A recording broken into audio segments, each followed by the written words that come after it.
Hi, I'm Leslie Mansell Arts, and it's Black History Month, and I'm at the Parkville Senior Center in Hartford, and I'm going to talk about four different figures in Black history, and our theme is African American folks who did great things in their older age, like we are. So I want to start off with a figure, a person that I know everybody has already heard the name before, and that's Harriet Tubman. So Harriet Tubman couldn't read or write, and as an adolescent, as a teenager, she suffered a head injury at the hands of a cruel slave master. The injury caused her to have seizures, and lapses of consciousness for the rest of her life. But once she escaped slavery, God used her to rescue as many as 300 people, 300 other folks who also lived in slavery. She took 19 trips back and forth. She got her freedom, but she came back to help somebody else. And so she went back like 19 times back down south to help others. Nicknamed Moses by those whom she freed, Harriet bravely made 19 trips, as I told you, back to the pre-Civil War South to rescue others. And she said, about my work everywhere, I was always talking to the Lord. Harriet Tubman always stayed in touch with the Lord. As I said earlier, she couldn't read or write, but she carried a hymnal, a songbook, a church songs, and a Bible everywhere she went, on every trip back and forth. And she would have other people read the scripture. Thank you. She did help thank you, Miss Minnie. She had other people read the scriptures for her. Now, another biography said that Harriet Tubman, Moses, according to her people, helped others gain their freedom as a conductor on the Underground Railroad. Tubman also served as a scout, a spy, a guerrilla soldier, and a nurse for the Union Army, for the North Army, during the Civil War. She is considered the first African American woman to serve in the military. And she did so much to help others. And what a giving and loving person she was. Her theme again was others. Is that you, Diane? Girl. Here's a song to go along with our story of Harriet Tubman.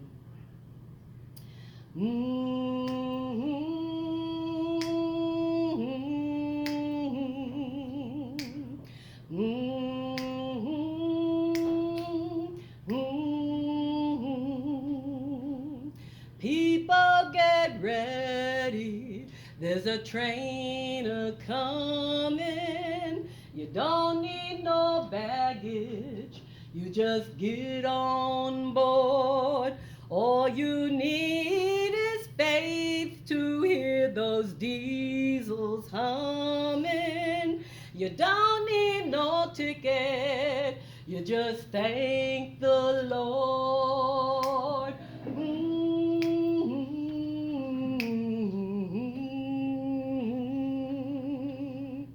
People get ready, there's a train to Jordan, picking up passengers from coast to coast.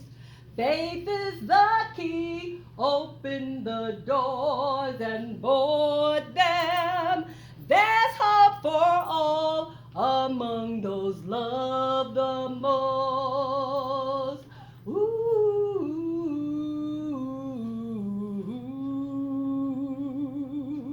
So people get ready, there's a train a-comin'. You don't need no baggage. You just get on board.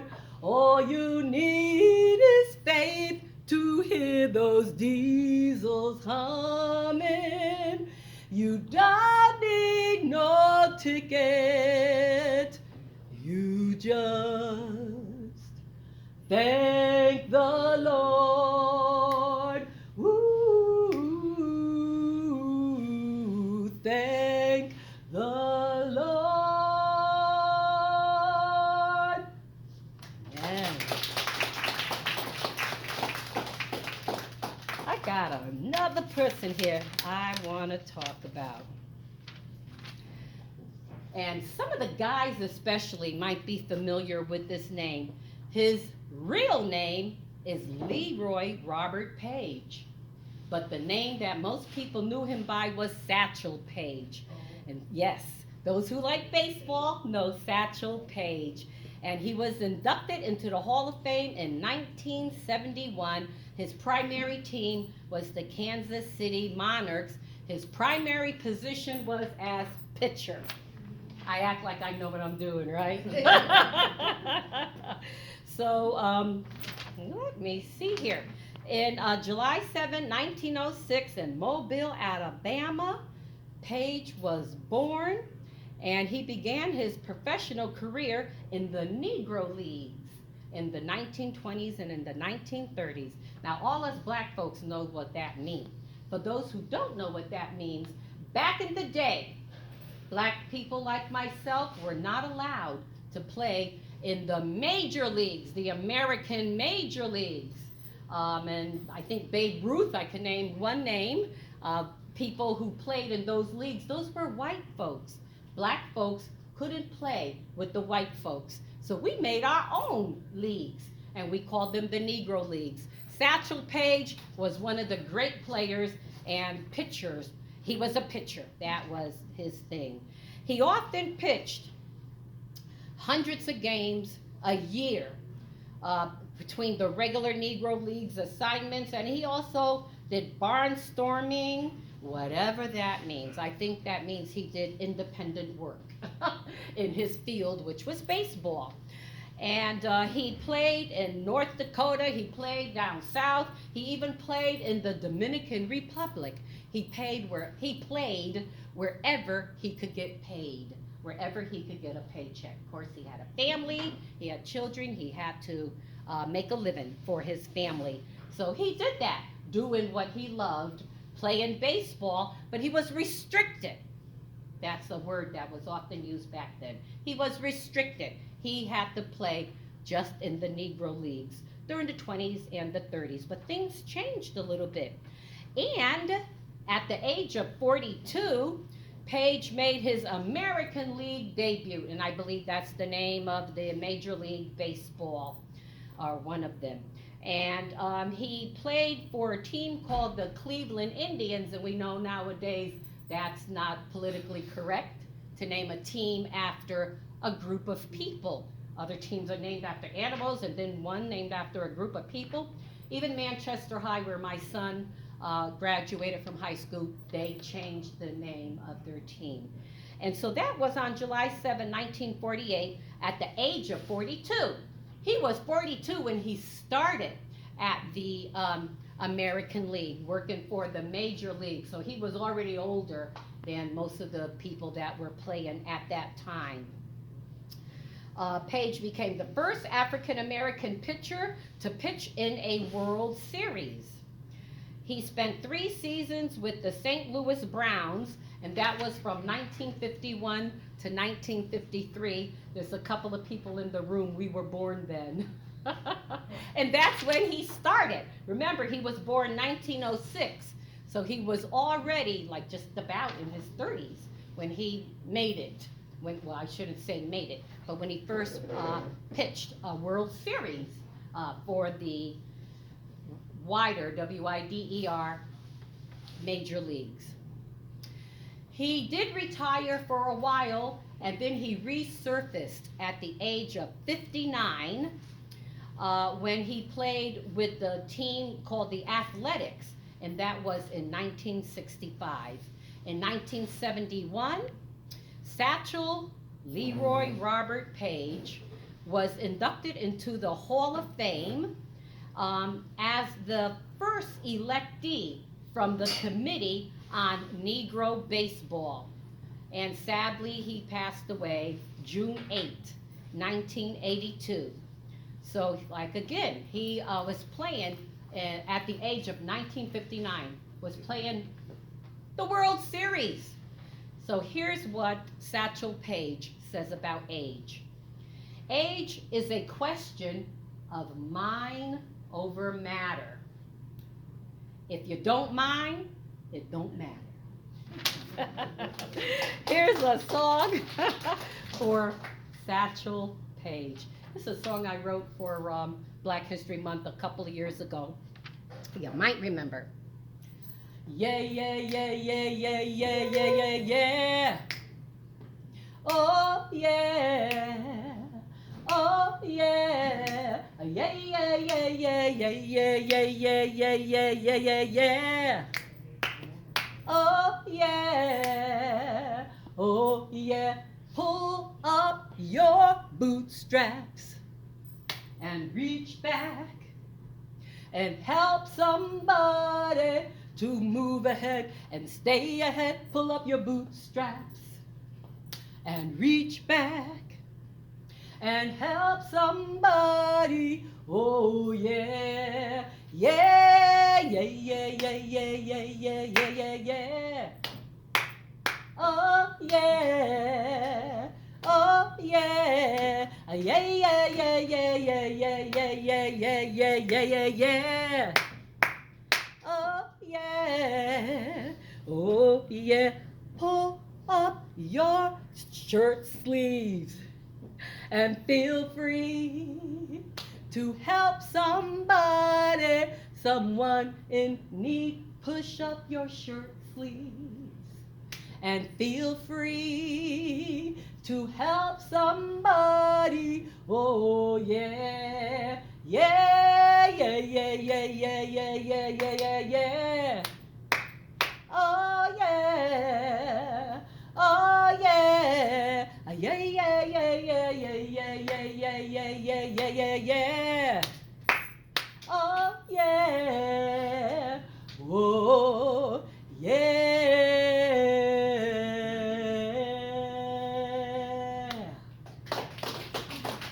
Thank you. All right. I know I got a couple of jazz lovers in the house. My sister Diana's here, and her and I, and Charles. Okay, Eddie likes it too.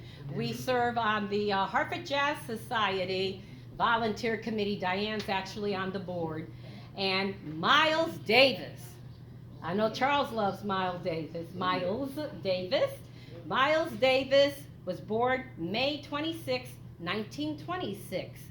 And he died in September 28, 1991. That's the year my baby was born, my youngest son, whom you've seen perform here before.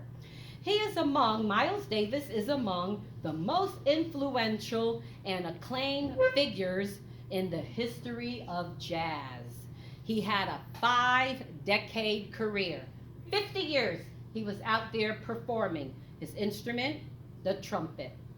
He was born in Alton, Illinois, and raised in East St. Louis, I believe that's Missouri. Now, he studied at the Juilliard in New York City. So this man had training. He studied at a very elite arts training school in New York City. And he debuted as a member of Charlie Parker's bebop quintet in 1944 and played with him to 1948. Charlie Parker has to be the #1 jazz guy, played the saxophone, all right? And Miles Davis, like many folks who do graduate from these and are trained in these music and arts schools, had an illustrious career. He recorded with Capitol Records, and his style of music back then, he changed his style over the years, but he began with what he called cool jazz. And he did, his first album was early hard bop music. bop music. That was the style, and that was actually the style bebop that Charlie Parker played. Miles Davis performed at the Newport Jazz Festival. He also recorded for Columbia Records, Capitol Records and Columbia Records. He had a number of albums and had his own sextet in the early 1960s. He worked with a number of big names in jazz who they all kind of came up together. Saxophonist John Coltrane. He worked with Herbie Hancock, pianist. He worked with bassist Ron Carter. Try to whisper, y'all. And drummer Tony Williams. And saxophonist Wayne Shorter. And in 1965, he moved into the post-bebop genre. So he changed his thing over the years like many artists do. During the 1970s, he experimented with rock and jazz, African rhythms, emergent electronic music, and played with people of that era. Some names you might know: Joe Zawinul, keyboardist, drummer Al Foster, and John McLaughlin. And the music he called at that point in time, he called his music, excuse me everybody, just y'all, he called his music at that time jazz fusion. Now in the 1980s, Miles Davis started employing younger musicians and working with pop sounds, and this was like his most commercial part of his career, where he made the most money, let's put it that way. He performed outdoor concerts that were sold out. He was like the big thing at this time because all the young people got wind of him and started working with him and enjoying his music. And so he branched out into those areas, had sold out concerts. In 2006, not too long ago, Davis was inducted into the Rock and Roll Hall of Fame, and the Rock and Roll Hall of Fame recognized him as one of the key figures in the history of jazz. The Rolling Stone magazine described him as the most revered jazz trumpeter of all time. And he was also called the most influential and innovative of musicians. Miles Davis did his last concert at the age of 65. Now let me tell you, the trumpet takes a lot out of the body to play that instrument. You gotta blow into this tiny pipe, with the mouthpiece. And at the age of 65, he played his final concert, blowing into that horn, just making the wonderful music, and he just had his own style. He is a wonder to watch in like an old recording, to watch him, an old video. Just a wonderful guy. 65, blowing that horn. And then a couple of weeks after that, Miles Davis passed away. But what a wonderful life. And by the way, he was married to Cicely Tyson, who recently passed away at the age of 95. What a wonderful generation of people they were. So here's a song in tribute to Miles Davis. Who can I turn to when nobody needs me? My heart wants to know, and so I must go where destiny leads me. With no star to guide me, and no one beside me, I'll go on my way, and after the day, the darkness will hide me, and maybe tomorrow I'll find what I'm after.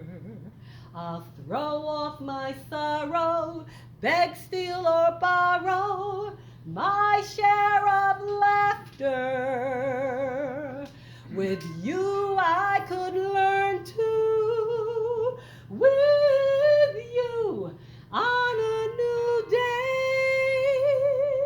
But who can I turn to if you turn away?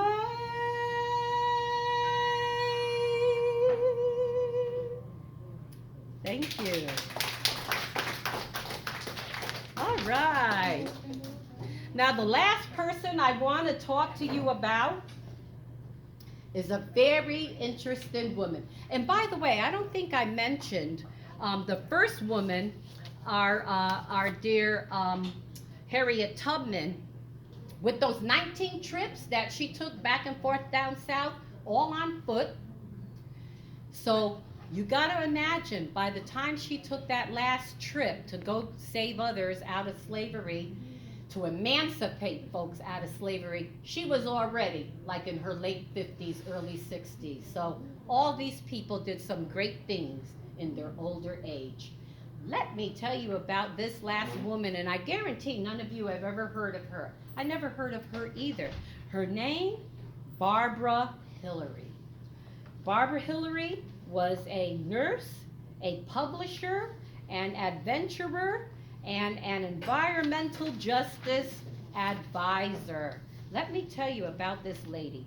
She was born June 12, 1931, and died November 23rd, 2019, not too long ago, 2019. She earned her bachelor's degree and her master's degree in gerontology. And gerontology is the study of aging. So it's about us. She had bachelor's and master's learning about aging. And she also founded an association, the Avern Action Association, to get older folks to get involved, do things, be active. And she started her own magazine, the Peninsula Magazine. So what am I building up to? What did this fabulous woman do? Let me tell you, at the age of 75, Barbara Hillary became the first black woman to reach the North Pole. Now, black folks, we don't do cold too good. This lady went to the North Pole in an expedition with a group of people at the age of 75. Can you imagine that?